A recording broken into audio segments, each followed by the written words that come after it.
करेले के अंदर वैरायटी हो तो सिर्फ ट्रम्प F1। आज हम टंडो जाम मोहम्मद में मौजूद है इस टाइम, और ये जो वैरायटी दिखा रहे हैं हम आपको, ये है ट्रम्प F1 और तारीख जो है वो है आज 6/8/2024। माशाल्लाह से पूरी फील्ड आप देख सकते हैं, पूरी फील्ड के ऊपर हर जगह आपको फल ही फल नज़र आएगा, और सिंध के अंदर आपको करेला नज़र आएगा तो सिर्फ ट्रम्प F1। अब इसकी वजह पूछते हैं हम फार्मर से कि वो ये वैरायटी क्यों लगाते हैं, इनको क्यों पसंद है।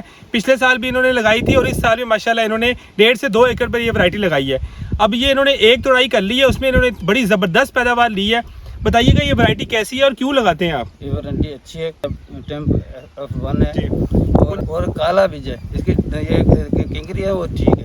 इनका कहने का मकसद इसमें ग्रीनेस ज़्यादा है और इसमें ये एक खिंगरी धारीदार जो है ना, ये ज़्यादा लकीरें ज़्यादा है, तो मंडी में ये दूसरे से 200-300 रुपये ऊपर जाता है। सिंध के अंदर जो करेला है वो जो सबसे ज़्यादा स्पाइनी होता है और जिसका रंग ज़्यादा होता है, अच्छा होता है, गहरा होता है, उसकी सबसे ज़्यादा मार्केट होती है। वो कहते हैं हम इसी वजह से लगाते हैं कि ये पैदावार में भी अच्छा है, इसकी जो खूबसूरती है वो भी ज़बरदस्त है। और आप बेल देख सकते हैं माशाल्लाह, जो बेल है इसकी वो फ्रूटिंग से भरी हुई है, तो फार्मर को एक साथ ही सारी चीज़ें मिल रही हैं। तो मेरे ख्याल में अब इससे ज़्यादा अच्छी वैरायटी कोई भी नहीं है, इसलिए हम कहते हैं ग्रीन गोल्ड और ड्रीम गोल्ड।